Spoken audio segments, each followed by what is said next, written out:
Okay, let's do this. Ouch! I guess I'm not dreaming after all, because Honda have just added the 2024 Honda Transalp to the media fleet, and we are among the first guys to review it. How cool! Ouch! What is that for? Oh yeah, it's also hard to believe that's actually a Honda.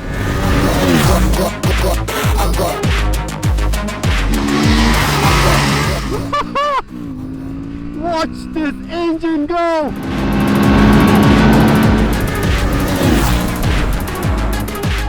Wowee! I'm sorry, I know this is supposed to be a touring bike, but good luck riding it like one, thanks to this new naughty twin from Honda.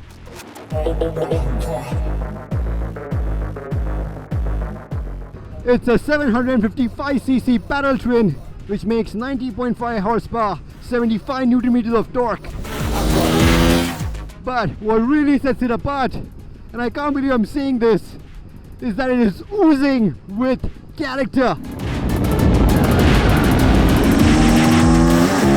I mean, the 270-degree crank, the wide and fat spread and surge of torque, that mad top end, and this intoxicating exhaust note makes the Transalp one of the most engaging motorcycles from Honda that I've ridden. And did I mention how smooth it is? I mean, it is a Honda after all. So it is creamy smooth even at 150, 160 kilometers an hour, just like its amazing 6-speed transmission. There is a tinge of vibes which come onto the pegs around 4500 RPM, but they smoothen out as soon as you shift up. And with the mad mid-range that you have, coupled with a strong top end, you can easily afford to ride in the 5th and 6th gear, which also makes overtakes a breeze. Does it heat up considering how angry this engine is? Yes, it does. I could feel the underthighs and calves burning up and getting cooked at as much as 108 degrees Celsius. So yeah, I would definitely not recommend this as a commuting partner in the city. But that's okay. I mean, this is a Transalp, it's an adventure bike, it's meant for touring and out on the open roads. The engine actually does really well. The temperature, engine temperature hovering in the high 80s, which is incredible. As a good touring bike should have, as you can see, even the ergonomics are nice and upright.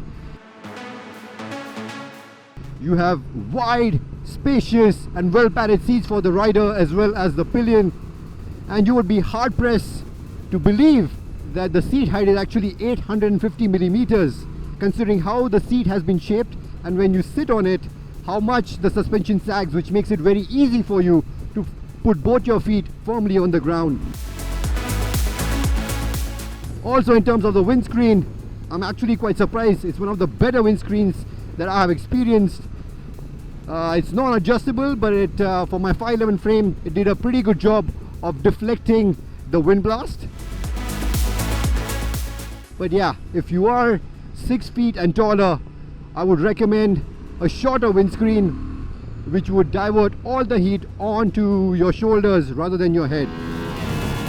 Looking at how good of a touring machine this is in the making, I'm genuinely surprised how Honda missed out on cruise control. Yeah, this one doesn't get it. I mean, you have 3 different levels of engine braking control, but you don't have cruise control, and I have no idea why. Another place where I think the Transalp can improve is definitely a suspension.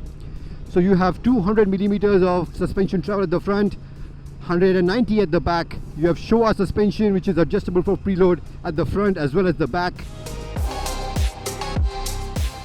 And as this is a touring bike, the overall setup is really soft, which means you have really nice and plush ride quality at slower speeds. But as soon as you pick up the speed, which is very easy with this engine, at around 130 and above that, you feel the suspension is really wallowy. You don't have enough damping support which makes it very easy to unsettle the bike when you hit undulations at higher speed. And also if you hit a deflection at higher speeds, it's just as easy to get into a tank slapper, which can be quite scary.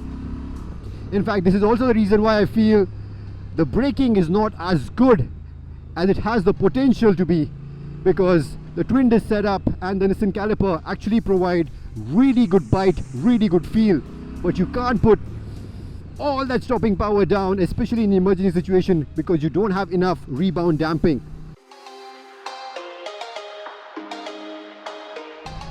Again, the same holds true when you're talking about corners as well, because don't get me wrong, Honda have done a fantastic job of firstly keeping the weight down to just 208 kgs, and all of that weight is really mass centralized. So you can't believe you're actually riding an adventure bike with a 21-inch front. This feels more like a 19-incher. The problem is, as soon as you start going faster, as you don't have enough damping support, the Transalp starts feeling more like a boat going through a corner than a bike on rails. Yeah, I know it's a bummer, but I'm pretty sure we can find better use of the 21-inch front, no? Haha.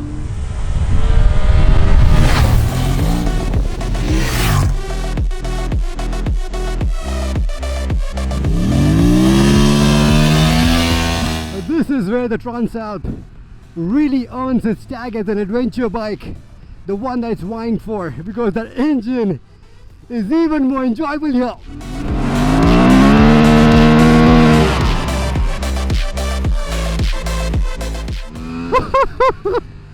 It's definitely gonna make you laugh like a hyena in your helmet, because you have, just watch this, oodles and oodles of torque available.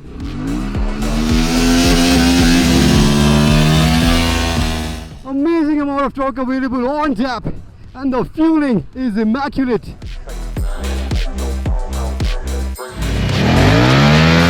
And to match that, you have, okay, let's turn. See this, the balance is so good because the mass centralization, the standing position is pretty much spot on. Which means you can slide pretty much all day long as you dare. I'm really also happy of the fact that you can actually switch off the traction control and the ABS in the user mode, because the gravel mode, to be honest, I really don't like it. It's very, very intrusive. When you take the reins in your own hand, that's another thing that you notice. I'll give you an example. So I'm going to go down this. Let's see. Let's turn around. I see a small crest there. Wow, you saw that? Yeah, you can definitely do with a shorter windscreen so it doesn't chop your head in half. And as you saw, even the suspension bottomed out straight away, which is definitely the one thing which will hold you back here in an off-road terrain. Because as good as the Transalp is, you can see just the immense potential that it packs, but the suspension is holding it back because it's too soft, and as soon as you start riding hard, it bottoms out very, very quickly. But then again, if you're not an idiot like me and your definition of adventure is just to go exploring at a very nice and easy pace, then the Transalp is definitely the motorcycle for you, because it is plenty capable. You have 212 mm of ground clearance at your disposal. Now we have just hit this rocky terrain, and look at the magic of the 21-inch front wheel.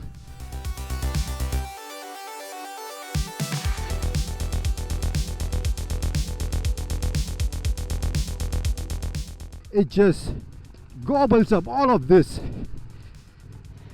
like nothing. so easy to ride.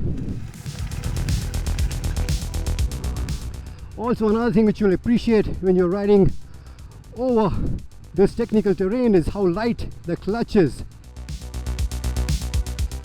And I think one of the biggest things working in the Transalp's favor is just how light it is, because at 208 kgs it is so easy to ride. That's what makes it so unintimidating to ride for people of all levels of riding experience.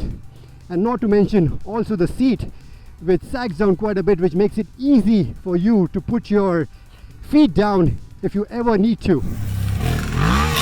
The curve weight, the light curve weight, is one of the best things that works for the Transalp, making it one of the easiest motorcycles to ride on road as well as off it.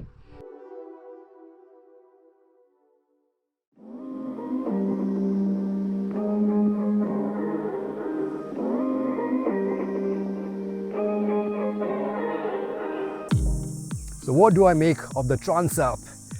Well, I do wish it did not look as vanilla and it had aesthetics which matched the character and the fun that the engine brings to the table. But that aside, I think for 11 lakhs this brings a whole lot of value, because you're getting a motorcycle with a mad engine, one which is refined, which is comfortable, which is also really versatile, provided you don't add speed to the equation. And also on the tech front, it is loaded. You get a TFT dash from the safety front, you have riding modes, you have traction control, you have ABS, you have engine control mode, you have self-cancelling indicators. I think the only Achilles heel of the Transalp is undoubtedly the tube type spoke wheels, which also make the absence of the main stand as standard a tough pill to swallow. But if you ask me, I would ditch the main stand altogether and rather get the tubeless spoke wheels from the Africa Twin, which to the best of my knowledge would be a straight swap. Yes, they would be expensive, would put you back by around 1.4 lakhs, but I think it's a worthy investment, because that would truly transform and complete the impressive package that the Transalp is and set you free on your adventure.